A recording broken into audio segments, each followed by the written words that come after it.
दोस्तों, इंदौर के राजा रघुवंशी जिनकी उनकी पत्नी ने हनीमून के दौरान शिलांग में अपने प्रेमी और दो भाड़े के हत्यारों के साथ मिलकर जिस तरीके से निर्मम हत्या की, पूरा देश दहल गया।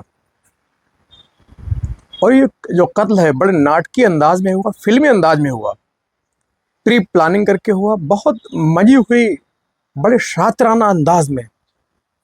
इस 25 साल की मासूम से दिखने वाली जो पत्नी थी सोनम रघुवंशी, इसने जिस तरीके से प्री प्लान करके स्टेप बाय स्टेप कहानी गढ़कर इस हत्याकांड को अंजाम दिया, उसी के चलते कई दिनों तक पुलिस लगातार भ्रमित रही कि आखिर असल में राजा रघुवंशी का हत्यारा कौन है, सोनम रघुवंशी कहाँ है। जिस तरीके से उसने घटना को गढ़ा, कहानी गढ़ी और जैसा सीन पैदा किया, उसी की कहानी के हिसाब से पुलिस आगे बढ़ रही थी। जैसा उसने चाहा उसी के हिसाब से पुलिस आगे बढ़ी और लगातार पुलिस उसके द्वारा दिए गए जो फर्जी तरीके से सबूत थे, भ्रमित करने वाली चीज़ें हैं, उसमें उलझती रही। इसी की वजह रही कि काफ़ी दिनों तक, यानी कत्ल के कई दिनों के बाद भी राजा रघुवंशी की जो डेड बॉडी है उसका पता लगाना मुश्किल हुआ। और उसके कई दिन बाद, ये डेड बॉडी मिलने के कई दिनों के बाद ये पता लग पाया कि असल में सोनम रघुवंशी ही पति की हत्या की असली गुनहगार है। लेकिन कहते हैं जुर्म करने वाला जो अपराधी है, कितना भी शातिर क्यों ना हो, कितना भी शातिराना अंदाज में उसने वारदात को अंजाम क्यों ना दिया हो, एक न एक दिन कानून अपना काम करता है और कानून के जो लंबे लंबे हाथ हैं वो उस तक पहुंच जाते हैं। और यहाँ भी ऐसा हुआ। दोस्तों, आज बात करते हैं कि सोनम जो रघुवंशी है उस पर पुलिस को शक कैसे हुआ, क्योंकि उसके द्वारा जो गढ़ी हुई थ्योरी थी, जो कहानी थी, जो स्क्रिप्ट थी, वो इतनी ज़बरदस्त थी कि हर किसी को यकीन नहीं हुआ। एक पल तो घर वाले भी, जिस वक्त 2 जून को राजा रघुवंशी की डेड बॉडी लाश मिलती है, उसके बाद घर वाले खुद मान रहे थे कि शायद हमारी बहू का ही पता लग जाए जिसके सहारे अपनी जीवन गुजार दें।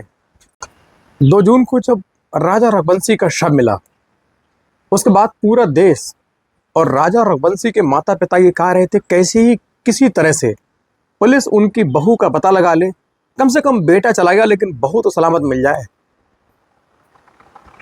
और उसी बहू के लिए वो दुआ कर रहे थे, पूरा देश दुआ कर रहा था, जो इस कत्ल की सबसे बड़ी गुनहगार थी। और बाकायदा बहू ने ये एक सीन बनाया, एक माहौल बनाया कि बांग्लादेशियों द्वारा दोनों का किडनैप किया गया, जिसमें एक पति की हत्या और सोनम को जिंदा पकड़ लिया गया। और इसके पीछे कहानी ये है, जैसा पुलिस ने बताया, कि उसका प्लान था कि कत्ल करने के बाद, पति को मारने के बाद अपने प्रेमी के साथ मिलकर नेपाल भागती और नेपाल में अपने प्रेमी के साथ आराम से रहती। यहाँ पुलिस गुमशुदगी दर्ज करती, बांग्लादेशियों के खिलाफ मुकदमा दर्ज करती, लंबी जांच चलती, इन्वेस्टिगेशन होती, आखिर में पुलिस भी थक कर हार कर केस को बंद कर देती। उधर सोनम अपने प्रेमी राज कुशवाहा के साथ आराम से रहती। लेकिन कानून आखिर कानून होता है, कानून ने अपना काम किया। और ख़ास तौर से मेघालय के डीजीपी, जिन्होंने पूरी शिद्दत से इस घटना का पर्दाफाश करवाया।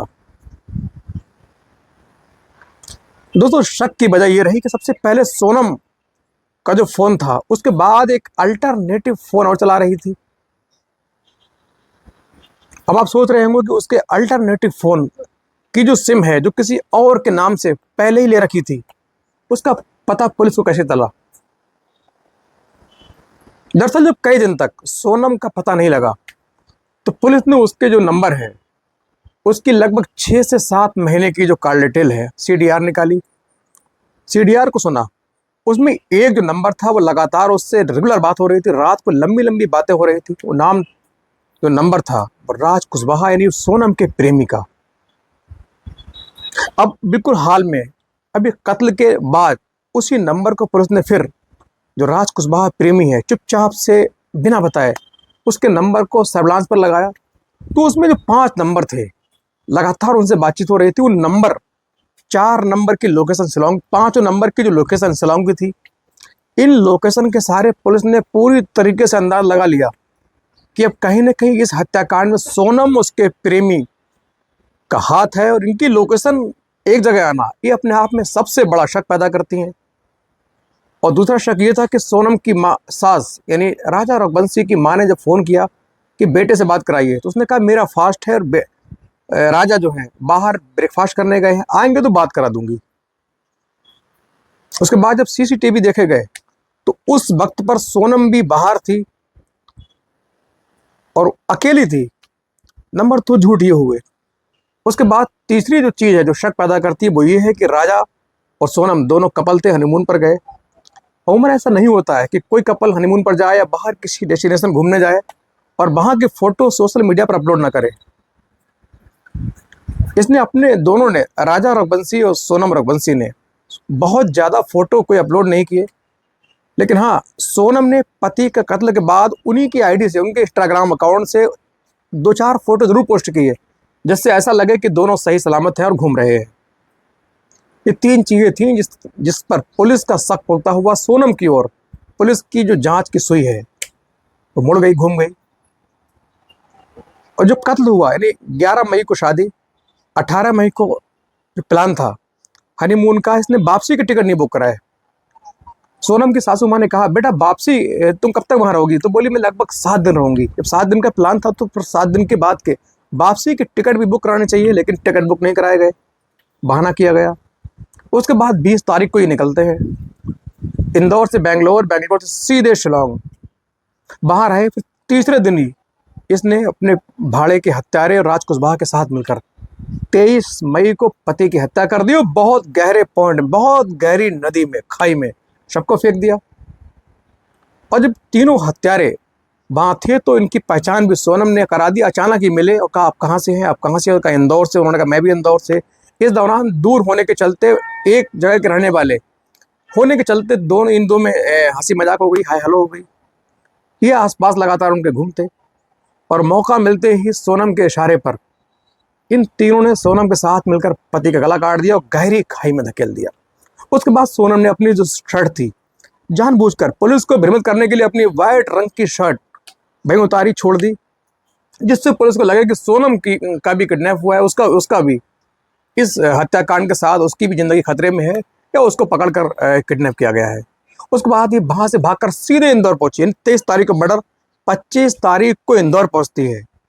और इंदौर में जाने के बाद अपने घर वालों से बातचीत करने के बाद ये सीधे पहुंचती है गाजीपुर मुगलसराय जो रोड है, बनारस रोड है, वहाँ गाजीपुर के ढाबे पर। वहाँ रात के 1 बजे पहुंचती है। 1 बजे पहुंची तो वहाँ के जो ढाबा मालिक है उससे इसने फ़ोन मांगा, वहाँ चाय पी, पानी पिया, रोती रही। ढाबे वाले ने पूरा ढाढ़स बंधाया, पानी पिलाया, इसके भाई से बात करवाई। उसके बाद 2:30 बजे के आसपास वहाँ पुलिस पहुँचती है। यूपी पुलिस जब पहुँची इसको अरेस्ट किया। उसके बाद इसकी जो ऑफिशियली गिरफ्तारी की जानकारी दी गई, मेघालय पुलिस को संपर्क किया गया। उसके बाद मेघालय पुलिस पहुँची, इसका मेडिकल हुआ। चूँकि अब इसकी घटना में 3 स्टेट का इन्वॉल्वेशन हुआ। पहले जहाँ हत्या हुई मेघालय, 3 स्टेट इन्वॉल्व हो गए। दूसरा जहाँ पकड़ी गई गाजीपुर यूपी, तीसरा जहाँ की रहने वाली है इंदौर। 3 स्टेट की पुलिस इन्वॉल्व हुई। अब चूंकि मेघालय पुलिस पहुंच गई है, इसको अपनी कस्टडी में ले लिया है, मेडिकल हो चुका है। उसके बाद इसको कल रात को लेकर शाम को Meghalaya police by car Patna पहुंचती है। रास्ते में इसने ना कुछ खाया, ना पिया, ना वॉशरूम गई, लगातार जागती रही।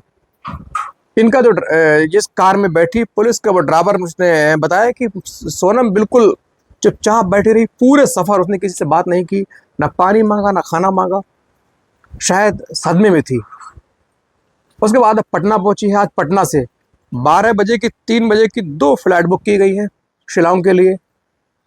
उम्मीद है कि 12 बजे वाली फ्लाइट में मेघालय पुलिस इसको लेकर मेघालय शिलांग जाएगी और वहाँ घटना से जुड़ी तमाम जो चीज़ें हैं इससे पूछने की कोशिश की जाएगी। जहाँ जहाँ ये घूमी, जिस रूट होकर इंदौर पहुंची, इंदौर से गाजीपुर पहुंची, तमाम जगह पर तस्दीक के लिए इसको ले जाएगा। बाकी दूसरे जो अपराधी हैं साथ वाले, उनकी भी गिरफ्तारी हो गई है। सभी ने अपना गुनाह कबूल कर लिया है। और राज कुशवाहा एक 5 वर्ष छोटा इसका प्रेमी जो इंदौर इसके जो घर है, घर में इसके पापा की प्लाईवुड फैक्ट्री में ही मामूली सा मुलाजिम, 4 से 5 हज़ार रुपए की सैलरी। इसके पिता के मुंह लगने के चलते इसके घर उस प्रेमी का आना जाना था। इसी दौरान दोनों की नज़दीकियाँ बड़ी, दोनों में प्रेम हुआ और दोनों रिश्ते में रहने लगे। चूँकि इन बातों से पिता पूरी फैक्ट्री में इसकी भनक लग चुकी थी, पिता की बदनामी हो रही थी, इसीलिए पिता ने बदनामी से बचने के लिए, चूँकि उनका जो स्टेटस है वो हाई प्रोफाइल था, ये एक मजदूर था, नौकर था, इससे शादी करते तो शायद उनकी बदनामी होती, इंसल्ट होती। इसीलिए उन्होंने इंदौर के ही एक करोड़पति व्यापारी राजा रघुवंशी के साथ इसका रिश्ता तय कर दिया। 11 मई को शादी हुई, 18 मई को हनीमून की टिकट, 20 मई को शिलांग पहुंचे, 23 को कत्ल, 2 तारीख को राजा का शव मिलता है। उसके बाद 7 से 8 जून की रात को गाजीपुर के होटल से कातिल सोनम रघुवंशी की गिरफ्तारी होती है। और दोस्तों, इस घटना ने पूरे देश को हिला दिया, पूरे देश की सांसें थम गई, पूरे देश के लोगों के रोंगटे खड़े हो गए। लगातार पूरे समाज में भय है। कई लोग तो ये कह रहे हैं कि अब उन्हें शादी नहीं कर रही, उनका शादी से विश्वास उड़ चुका है। कई का कहना है कि अरेंज मैरिज नहीं करनी चाहिए, लव मैरिज करनी चाहिए। यदि ऐसा है तो फिर सोनम से पहले मुस्कान और साहिल, जो मेरठ में मुस्कान ने प्रेमी साहिल के साथ अपने पति की हत्या की, उन दोनों पति पत्नी की लव मैरिज थी। ये तो अब बात है। फिलहाल जो भी हो, आने वाला जो वक्त है काफ़ी ख़राब है। पति पत्नियों द्वारा पति को मारने की हत्याएं, जो घटनाएं, हत्या की घटनाएं लगातार आ रही हैं, इससे पूरा समाज भयभीत है। और निश्चित तौर पर ऐसी महिलाओं को सरकार, कुछ कोर्ट, हमारा कानून, हमारी जुडिशरी है, जो न्याय प्रक्रिया है, जल्द से जल्द फास्ट ट्रैक में मुकदमा चलाकर ऐसी सजा देनी चाहिए जिससे पूरे समाज में इबरत बने और दोबारा भविष्य में इस तरह से कोई भी बेकसूर जो पति है वो ऐसी घटनाओं का शिकार न बने। गलती किसी और की हो, सजा कोई और पाए। और निश्चित तौर पर ऐसी घटनाएं समाज को झकझोरती है। हमारे सबके लिए ऐसी घटनाएं अभिशाप है, कलंक है। और सरकार को हमारी जो न्याय प्रक्रिया है उसको बहुत जल्द कड़ी से कड़ी कार्रवाई करके कठोर से कठोर दंड देकर ऐसी महिलाओं को दंडित करना चाहिए, जिससे भविष्य में इस तरह की घटनाओं से रोकथाम में हमें कुछ आसानी मिले